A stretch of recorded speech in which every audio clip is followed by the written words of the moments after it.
My name is Hiroyuki Konuma.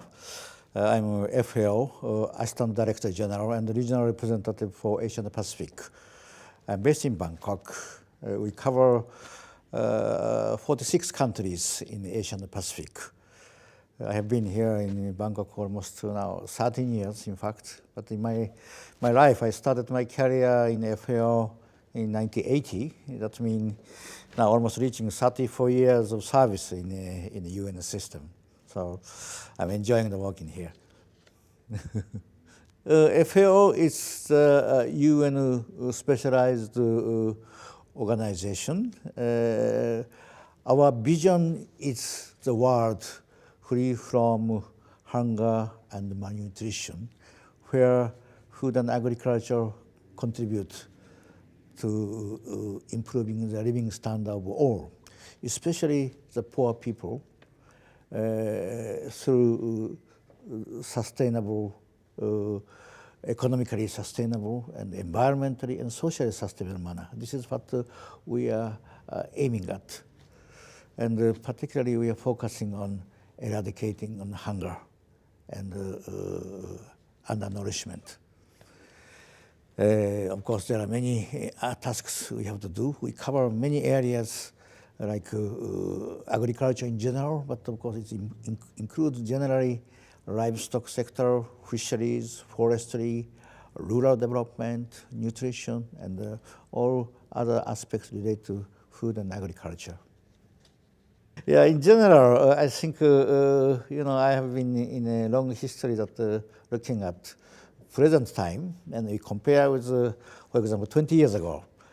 I'm quite comfortable with present rule that the FAO is playing, and also recognition by the public about the tasks that we are doing. For example, 20 years ago, when I was in a project in Middle East, that time, in general, not only FAO, but the UN system as a whole, there was sharp decline of overseas assistance from donor countries. So we had faced tremendous difficulties, even expanding our technical cooperation to many countries. But in the recent past, particularly after the food price crisis happened in 2007, 2008, maybe you remember that time, the importance of food and consequently importance of agriculture had been well recognized by the public. And this actually brought us much stronger recognition of the task we have to do, and also a lot of contributions from donor communities to support our activities. So in fact, at the moment, we are very much a different status that if compare with 20 years ago. That means that we have a very clear recognition of our mandate, that eradicating hunger and malnutrition. And also, same time, the public has given very strong support for our activities. And this is not only the matter of one side, eradicating hunger and malnutrition, but also like food safety issues, like transboundary animal diseases that are affecting our life. So a combination of various factors that is now happening on the planet, FAO's rule has been well recognized, and we are giving very strong support that is at the moment. At the moment, as you know, the world produces more than sufficient food to meet the needs of everybody. Yet, on the planet, we have about 842 million people suffering from chronic hunger. That is about 1 in 8 person on the planet are suffering from chronic hunger. This is, it's in fact, in a way that's incredible because we are producing enough food to meet the demand of everybody, but yet it's happening. There are, of course, the reasons. One way that access issues. There are poor people who have not enough money to buy food to satisfy their nutritional requirement. This is one side. But also there are distribution problems that in one place there are plenty of food available, but other places there are very lack of enough food resources. So distribution is not really well connected to each other, both food surplus countries and the food deficit countries, and also availability issues. Year-round availability of foods is not always the case. Sometimes, like fruits and vegetables, some season it's concentrated one time, but other season that there is a shortage. And also food safety issues. People who do not have access to safe food then create nutritional problems. There are many other areas that affect on this nutrition problems and chronic hunger problems. But at the moment, 842 million people on the planet suffering from chronic hunger. And children, as you rightly said, the stunting rate of children is very high still, particularly in Southeast Asia countries. This is not only the matter of energy intake, calorie intake, but more critically, the deficiency in micronutrient, like vitamin, like minerals. It affects the growth of children. And particularly at the age below 5, if children are affected by the micronutrient deficiency, it affects the lifetime growth of children physically and mentally as well. So the growth of brain itself is also affected by the micronutrient deficiency, and it's affects lifetime physical growth. So it's a quite serious issue, and that's why we need to tackle nutrition issue, not only from the calorie intake or calorie and protein balance, but also micronutrient point of view. So agriculture is not such straightforward business. You know, it's increasing food production by increasing the rice and wheat. It's one side, of course, important to secure sufficient calorie, but at the same time, agricultural diversification that to produce sufficient meat, milk, fish, vegetable, fruits, that to make sure that balanced nutrients are available at affordable price to the, even to the poor, so that our food and agriculture can contribute sufficiently to eradicate hunger and malnutrition. And of course, another matter we need to look at is overnutrition issues that we call as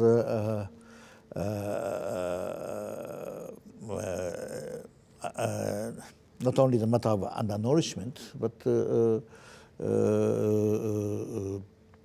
malnutrition. Malnutrition means, in one way, could be undernourishment, but another way, overnutrition. It is a growing factors in recent past that even children, some people are overfed, excess overweight, and increasing number of people suffering from non-communicable diseases like diabetes. And on the planet, as I said, about 842 million people are suffering from chronic hunger. But on the other hand, about 1.5 billion people, nearly double numbers of those who are suffering from lack of sufficient nutrition, are suffering from overnutrition. So you can imagine how the planet, the world is imbalanced. I call it very often, this is social inequity, the typical social inequity, social imbalance. And we have to really look this matter more seriously, because it's incredible. In one way, people are suffering from lack of sufficient food and suffering from the sickness, disease. But one way, people are eating more and suffering from disease. Why these two group of people can help each other and balance, then we can solve problems. But reality, those who are rich just enjoy their privileges, those who are poor, who just left behind. And this is, again, continuous process being Asia is one of the typical region that economic growth, like annual GDP growth of 7%, 8%, 9%, it's happened in many countries. But GDP growth look like very impressive, and everybody said Asia is the shining the star in the world that moving towards very rapid progress. But that's actually reflect the average. That means in a society, those who gain more, who has more money, can gain more to invest their money and become more rich. But who do not have money, who do not have access to the credit or loans, who have been left out from progress and be left behind. So the gap between rich and poor is widening in many countries, and yet the average becomes 7%, 8%. So this is we are often confused by the average GDP growth, but in fact, the society it's suffering from the widening the gap, the rich and poor. So we need to really look at this equity issues, equitable growth, how best we can share the benefit of economic growth among the all segment of the society. Under Millennium Development Goal, we are now moving forward to achieve MDG goal by year 2015. That means next year. In terms of MDG goal number 1, hunger goal, our goal is to halve the proportion of extreme hunger by 2015 from the base year 1990. The base year 1990, the proportion of hunger was 24% in Asia and Pacific. That means we are aiming at to reduce to half. That means by 2015, our aim is to reduce to 12%. And at the moment, last year, 2013, in the Asia and Pacific region, we could successfully reach 13.5%. So the gap is only 1.5% to achieve by 2015, by next year. And we think we are in a good track, and we may able to likely achieve the MDG goal number 1, hunger target. But you can imagine even if we reduce proportion of hunger to 12% by 2015, but yet 12% of the society remain chronically hunger. And that's 12%, they are the people in the bottom of the society, suffering from the poverty, suffering from hunger, and they are most disadvantaged and vulnerable people. So unless we move forward to shift our target towards zero hunger, equitable growth, sustainable development, world peace, we will never be able to achieve. So that's why we, as a FAO, as a support to the UN Secretary General, Mr. Ban Ki-moon's pledge that made during Rio Plus 20, 2012, to move forward zero hunger challenge, that the world is now moving towards zero hunger challenge. So FAO is very much committed to support this UN joint effort to achieve zero hunger. And this is beyond MDG. We are now very much aiming at to achieve zero hunger. This is a way that we need to achieve sustainable development. We look at remaining 12%.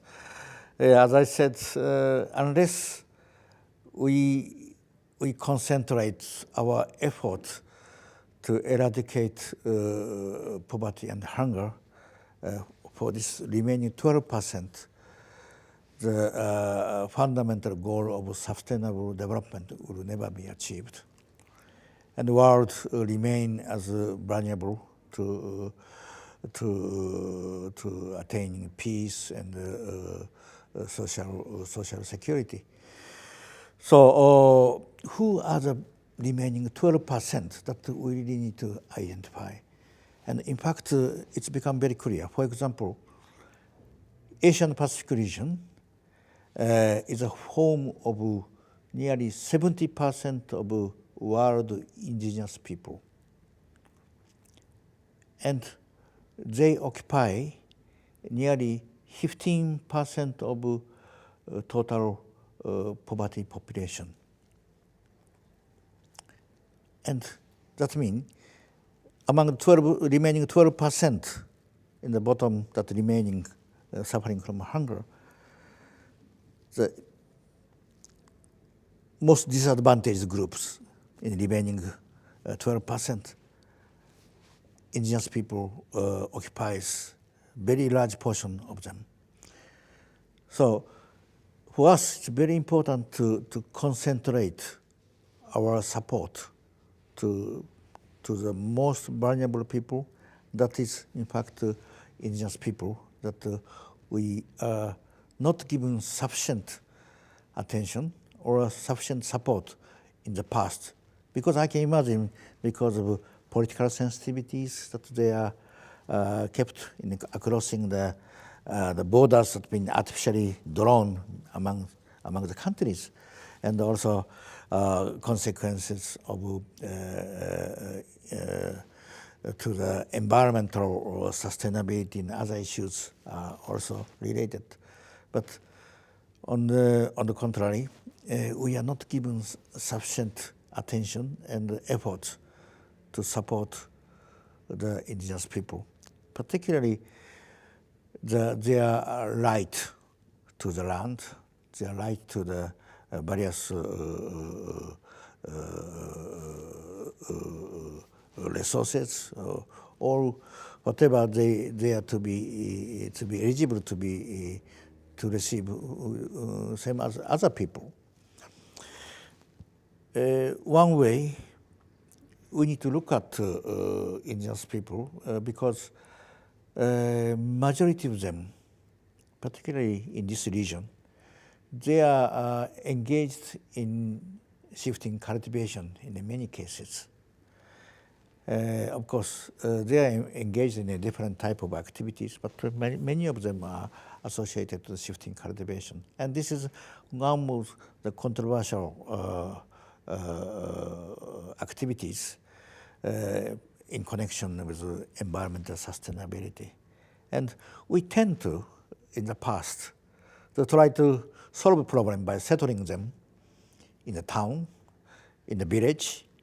And of course, one of the strong reasons is to let them to have a sustainable income and good education for children and healthcare system. Yes, in one way, it's reasonably justified in one way, but perhaps it's a point of those living in a modern society. But indigenous people, that they engage in rotation farming. That is their traditional lifestyle. Shifting cultivation is not the type of agricultural practices, or not just a type of farming system. Shifting cultivation is the livelihood of the tribal people, indigenous people. Shifting cultivation is their cultural heritage that they have been maintaining from their ancestors for hundreds of years, that been continuously engaged. I was talking about my experience in Africa and Middle East. We had difficulties in settling Bedouins or nomads. There was many years ago, 30 years ago, when I joined the UN system, we tried to settle Bedouins. But we failed completely because they do not want to be settled. They like nomadic life. They want to live in the desert. They want to sleep on the sand. They want to see the star and enjoy. That is their dream and their life. We cannot really try to push them in our own perceptions. It's the same things. I can look at this nomads. It's very similar situation. We should not really to push our own philosophy, own perception to them. That is their own right to their lifestyle, right to their livelihood. So we need to look at, if we are to respect the right of indigenous people, we need to respect their cultural heritage that has been brought forward from their ancestors, and they have been survived. They have been integrated in environment for many years. But we should identify if they are not able to continue historical lifestyle, then we should identify the issues. If this is a matter of the population growth, then we have to find out how to surplus excess population can be integrated in what way, and then we should help them to optimize, continue their shifting cultivation, which to be sustainable and environmentally sound.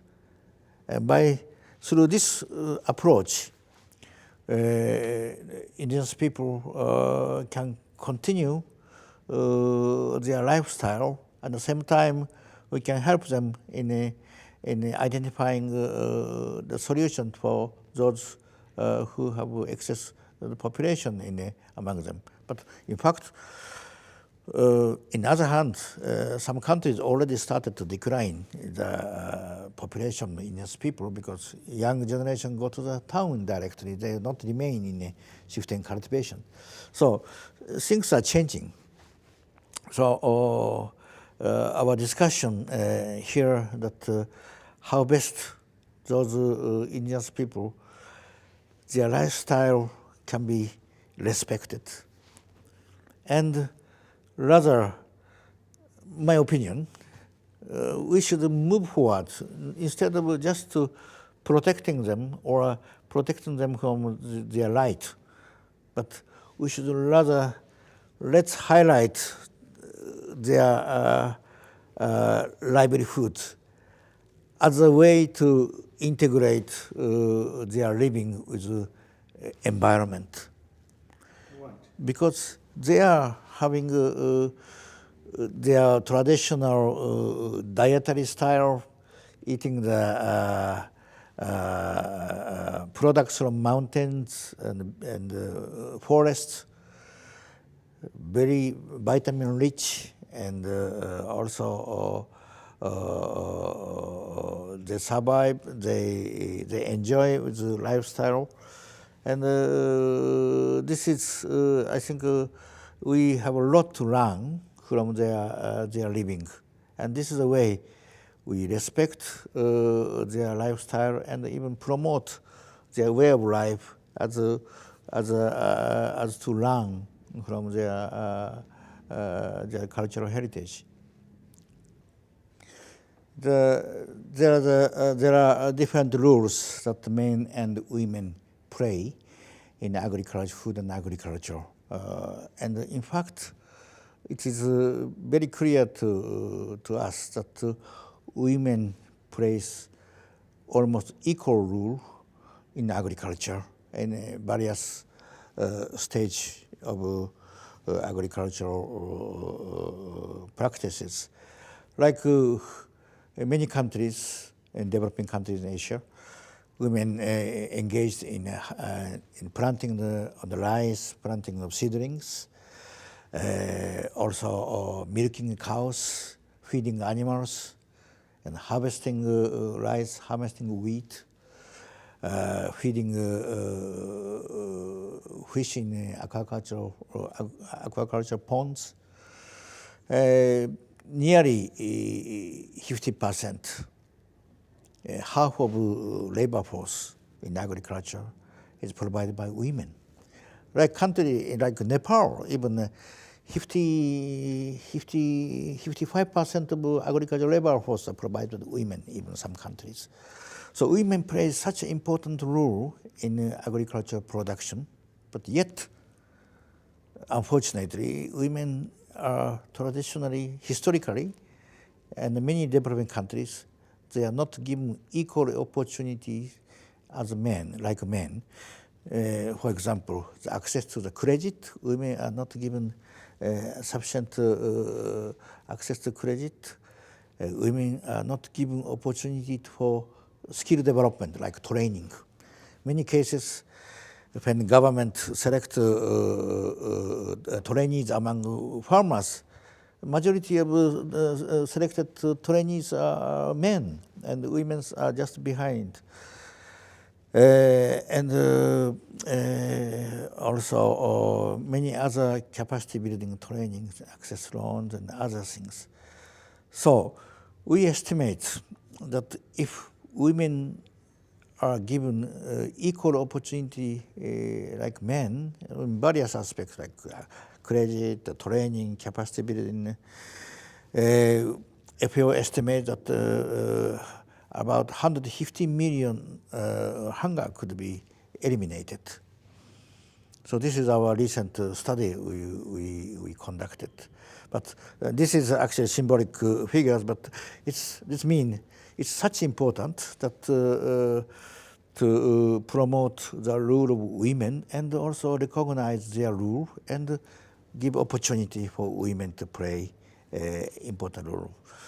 And women is not only a agricultural labor force, but in fact, more importantly, they are the majority of them are the people who cook food for their family.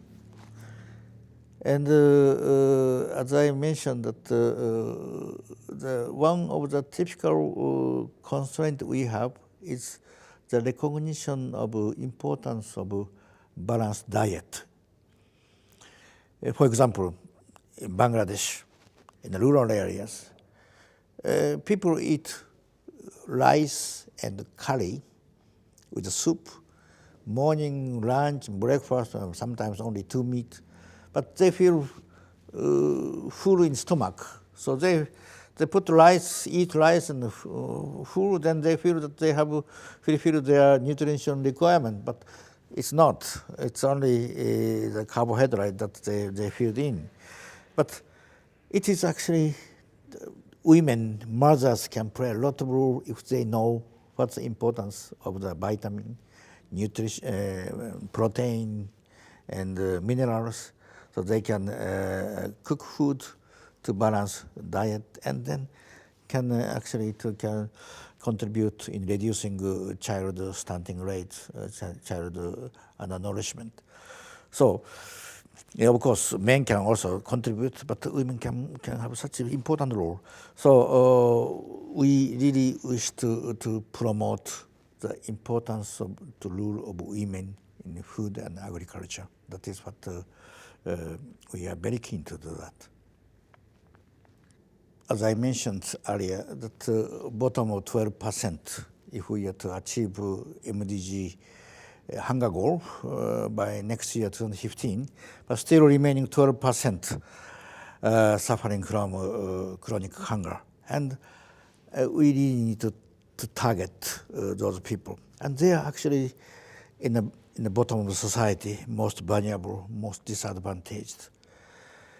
We cannot treat them equally with other people, because they are suffering from multiple disadvantages, because they often do not have their capital, do not have access to loans and educations, or even no basis that they can build upon their investment or their future direction.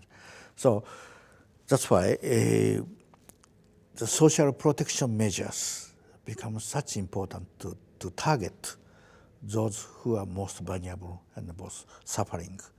Otherwise, we cannot really achieve effective assistance to eradicate poverty and hunger.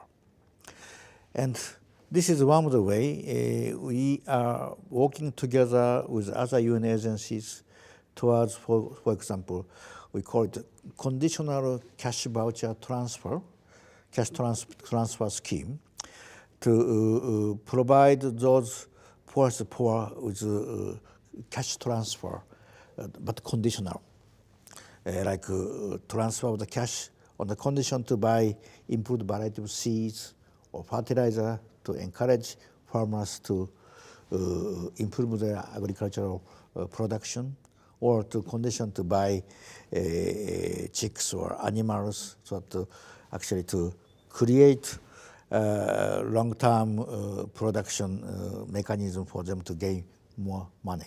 So this is one of the ways we are looking at. And also we are looking at employment generation, social protection and rural employment, by helping them to promote their skills. And not only this is agricultural training, production training, but also value chains. That in one way to produce agricultural food, but then, like particularly women, they can play a lot of role in the processing of agricultural commodities. Like if we grow tomatoes, they can make dried tomato or even tomato juice or tomato paste, and then to sell to the market. So through this approach, value chain approach, production to the processing to the market, we can link the small household engaged in various stages of the value chain of the agricultural commodities.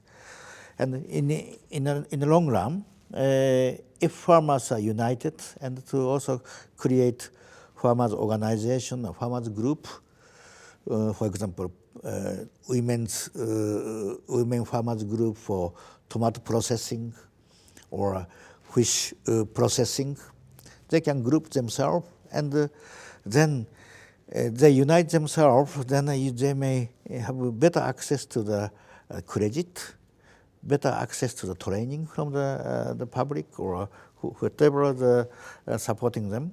And then if they create such a group system among themselves, they have much stronger bargaining power to the market, as well as much stronger voice to the policy makers. So this is a way we can look at small scale farmers to let them to enhance their joint effort and teamwork, so that they can alone very weak, but they unite themselves become much stronger. And even if they start with a small enterprise like a processing group, then we can link them to SME, small and medium-term enterprise. So once they gain their capital and they grow up gradually, then they can even to form a small and medium enterprise in the future. So this is the way we are looking at social protection, social service, rural employment, and value chain development as a whole, that we can link them. And as a whole, rural economy will be improved in such a way, so that it's not necessarily the young generation have to go only to the capital or big cities, but employment opportunity might be generated in rural areas. So it would attract young generation to retain in the rural areas. So this is a sort of continued process to enhance rural economy, and this is the way that we are looking at. I think this slash and burning practice, like shifting cultivation, sometimes seen as anti-environmental activities and unsustainable. And in fact, this has been very often criticized by the public in recent past. But I think we should not treat all as the same as one. In fact, yes, I assume that yes, there are such examples exist, particularly in recent past.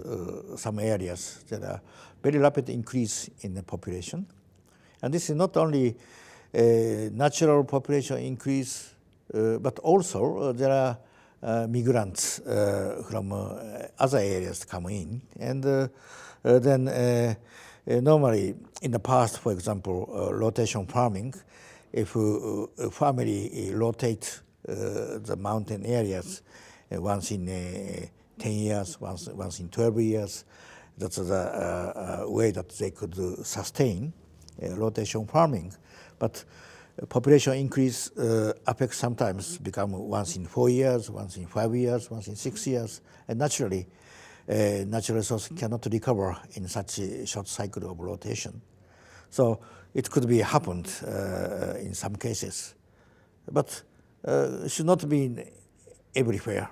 That's what actually we are now studying it. Some cases there is a success cases that maintaining sustainable rotation farming by communities themselves to measure the sustainable optimum rotation cycle and optimum family numbers can sustain sustain the natural resource in the area. So we should not, my opinion, we should not treat everything in one way. I think this makes a lot of big mistake. In fact, we need to look at first that shifting cultivation rotation farming. It's not just agricultural practices, or as I said, it's just agricultural farming system, but it is the livelihood and the cultural practices of the people who have been grown up in the mountain historically from ancestors, and we should not really to take out their right to their livelihood in the mountain. Rather, we should first look at their right to their traditional livelihood first. Then from there, we should look at how best we can help them in sustain such traditional livelihood system in harmony with the environment.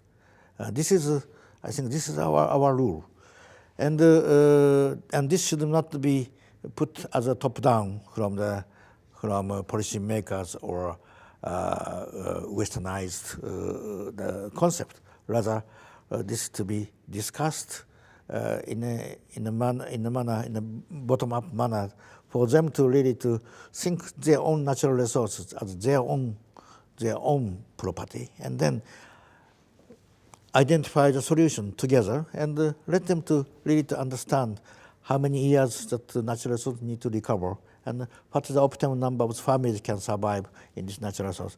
Then let them to involve in decision making and to involve their whole community as a consensus. This is the way I'm looking at. And in turn, having such a sustainable rotation farming, it's become very important for indigenous people to continue as their traditional livelihood system. And it also gives a lot of knowledge and also learning exercise to the other people, how these people can benefit from such a traditional livelihood system. System cultivation will work if it's a sustainable manner, but it's not necessarily to stick on a traditional manner, because it's not only the methodology, it also implies to the density population issues. So we need to look at both technical issues and also the population issues in both sides. And that's why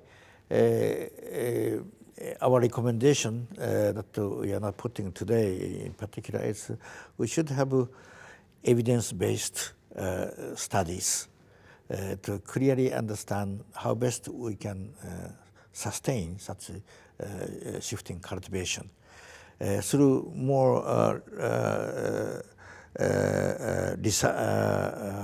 scientific research.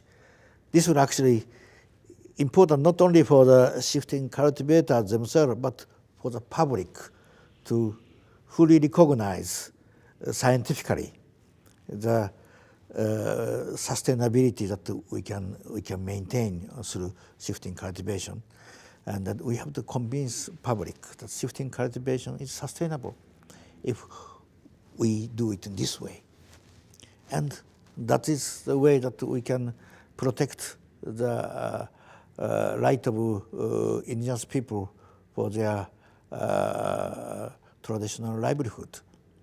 FAO has been working very closely with indigenous people in recent past. One of the key interventions that FAO is doing is voluntary guidelines that we have assisted. We have provided forum, and voluntary guidelines for the right to land, forest, and fisheries resources. The voluntary guideline is very much also focusing on right to land for indigenous people, so that indigenous people's right to the land, the forest. This is the way that we are looking at the right of indigenous people. Another way, we are looking at more governance issues. We have conducted 4-year program in Mae Hon Son in Thailand. That is so-called integrated livelihood development in mountainous area in Mae Hon Son. This actually created the opportunity to work together with the Mae Hon Son administration, together with villagers and the stakeholders, how best we can support indigenous people and also local people, including those migrant workers came from Myanmar, for their skill training to promote agricultural production and incomes in one way, but at the same time to promote natural resource management and also to enhance social protection for them to, like medical care or education and other social services. So combination of these factors, how best local government, local community can work together to promote the benefit of indigenous people and those who all live together in rural areas. So this is another approach we have been doing it. But we have also been working on like promotion of global agricultural heritage. We call it GIAS, agricultural heritage. Many of them are based in mountain and hilly areas and involving indigenous people that actually promote landscape of rural areas and also protect their agricultural heritage that they have been working on and historically from ancestors, and how best we can protect them. And also to promote rural economy by enhancing ecotourism, agriculture tourism, and to bring young generation to attract to stay in rural areas. This is a sort of combination of actions we have been doing it. Yes, we have been working on indigenous people. In fact, 2014, this is the last year of second global decade on the indigenous people. My impression that we are not really putting strong attention to indigenous people in the recent past, but I think this is really very important that we need to move forward for concrete actions before we finish the International Year of Indigenous People, International Decade of Indigenous People. It will end in December this year. Yes, one of the reasons I can see why it was not really so, let's say, success. I should not say success. Sorry. It was some slow in the progress because I can see a lot of implication to the environment, consequences, particularly at the time we are looking at climate change and environmental degradation and negative consequences of shifting cultivation and others. It's all mixed up in opinion, but yet we are not making insufficient effort to clearly, scientifically to prove the importance and sustainability of shifting cultivation. And that's why it's very important, this gathering. And same time, my opinion, we should really move forward now from protecting indigenous people from their right or their lost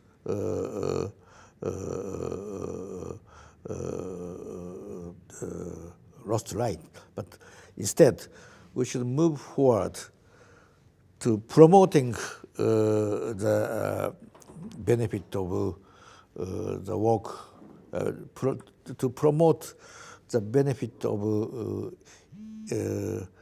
the practices of indigenous people, for the benefit of the other people. As I said, promoting the indigenous people are often more or less self-sufficient in many ways. They know the knowledge how to survive themselves by cultivating small land and mixed farming, vegetable and fruits, and catching the non-timber forest resources like mushroom and honey and others. So they know the way how to be self-sufficient and survive within their livelihood system. And this is we have a lot to learn from them. We became too much dependent in imported food or purchased food. But indigenous people, they retained the traditional knowledge, traditional culture, and they retain this way to survive, way to be self-sufficient. And this is one of the very important aspects that we need to learn. We have to learn. And through learning their way of life, it's dependent to the nature, dependent to the environment, and sustainable livelihood, there are a lot of answers that how best we can achieve our sustainable food security in the future that other people can learn.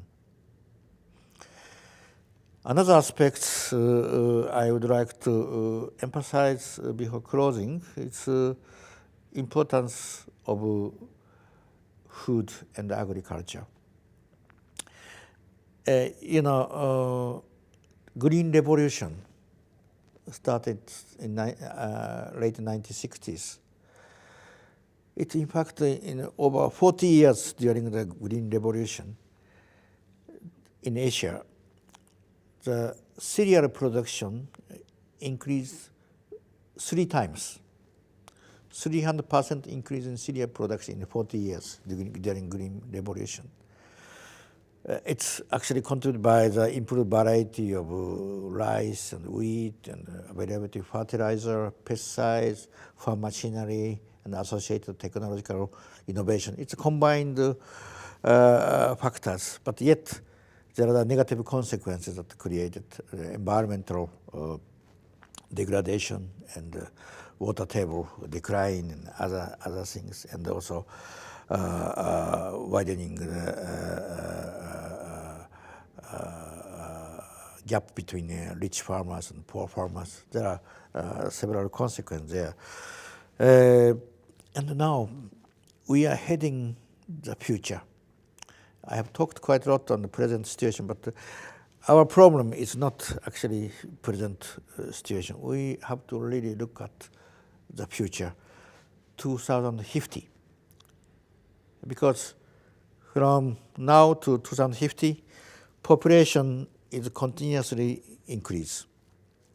And perhaps after 2050, population growth will slow down. So now 2014, so next 36 years toward 2050, this is a peak period that population growth continue to increase, and same time economy advance and middle income class population will increase. That means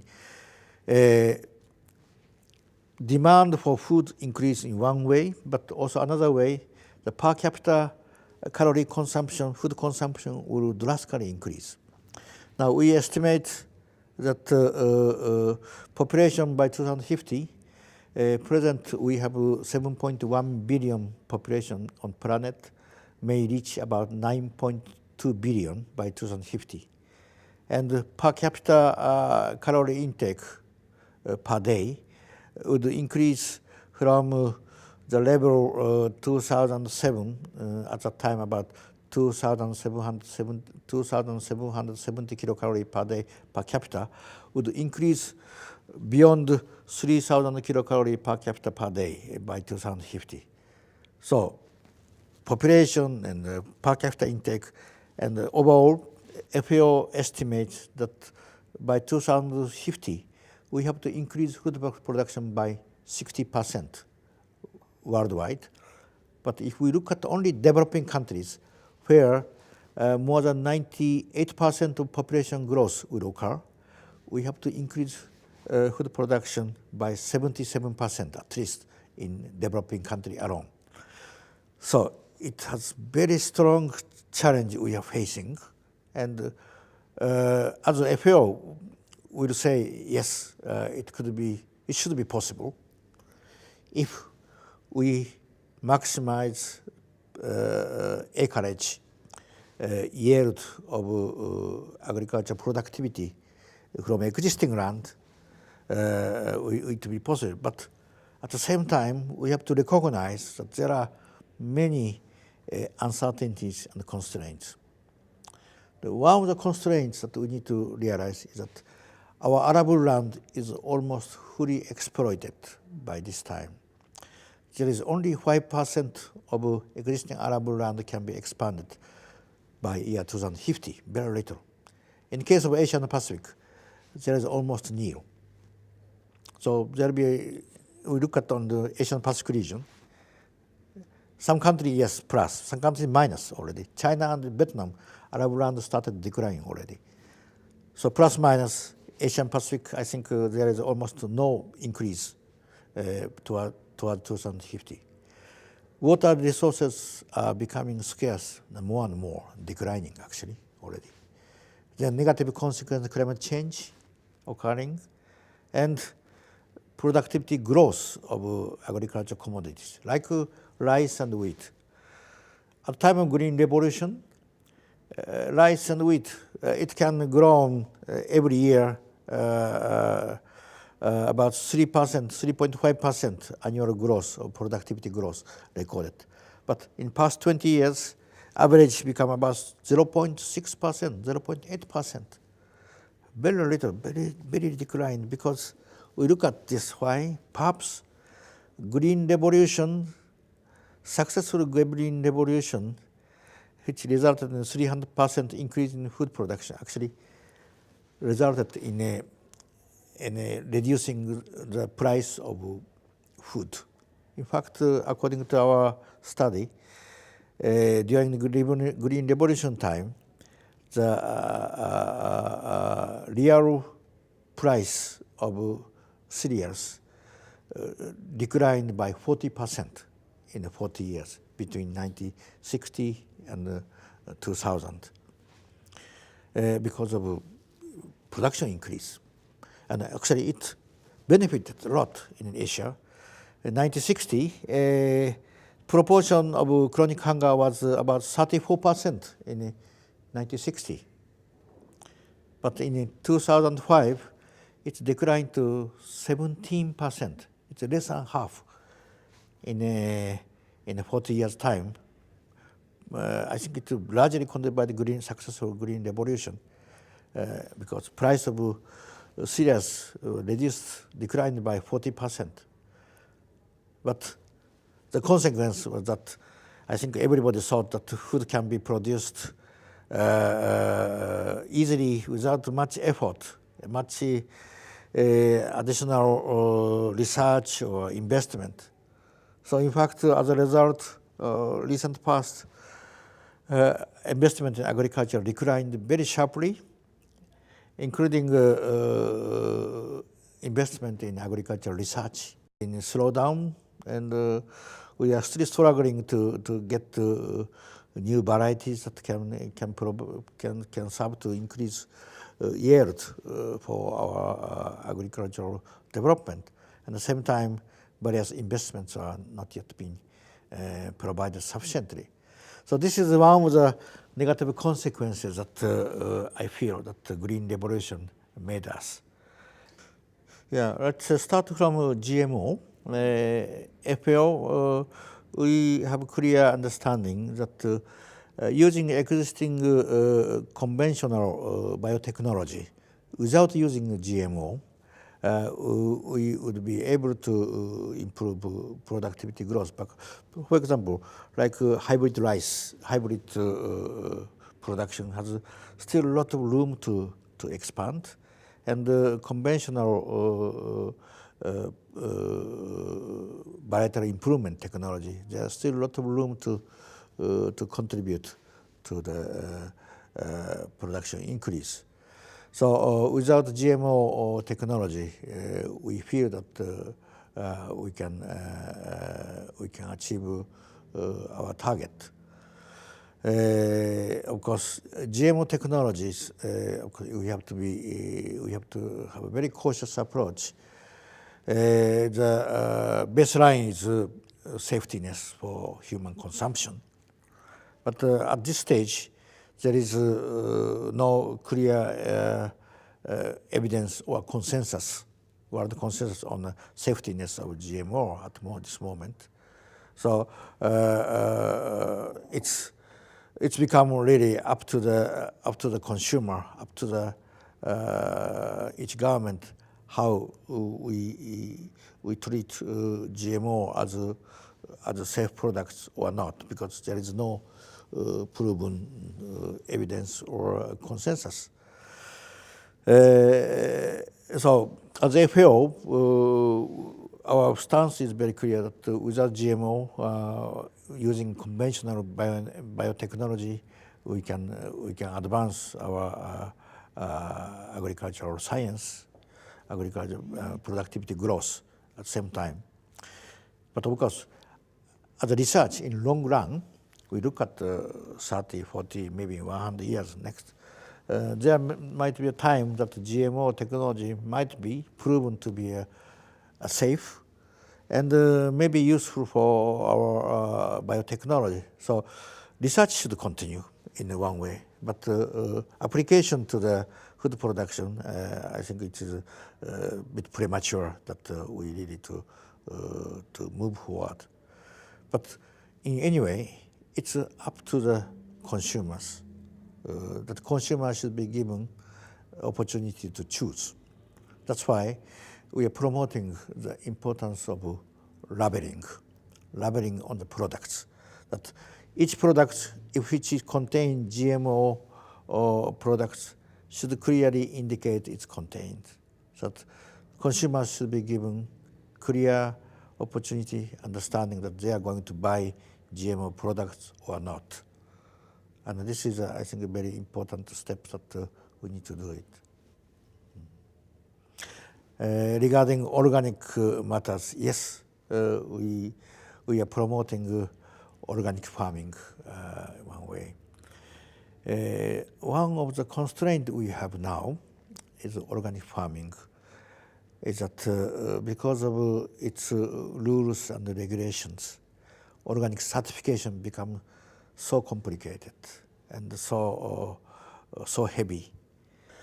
Yes, present organic farming certifications, organic product certification system, in fact, benefiting largely for large-scale producers, and eventually eliminating the opportunity for small-scale farmers to join organic farming. This remains one of the biggest constraints that I can see.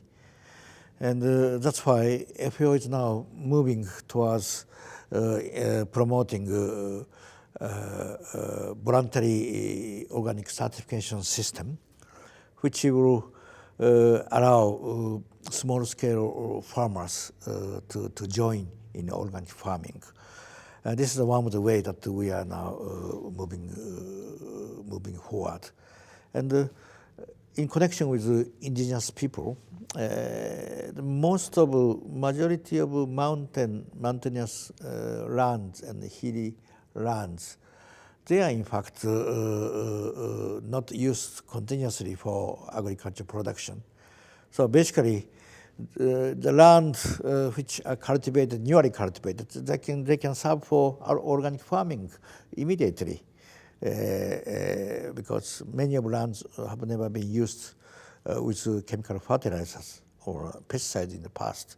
So for the hill tribes, indigenous people, they have a lot of opportunities to join in organic farming by using mountain slopes. And I think there is a lot of opportunities. And I think this is one of the way that we should look at supporting indigenous people in agriculture, linking to the organic farming, and to give added value to their products, safe and also tasty, and also area specific, so that the products produced in a specific area, in a specific mountain, a specific region, will have specific value to be locally produced original products. And I think we are, as a FAO, we are very much looking forward to support such interventions.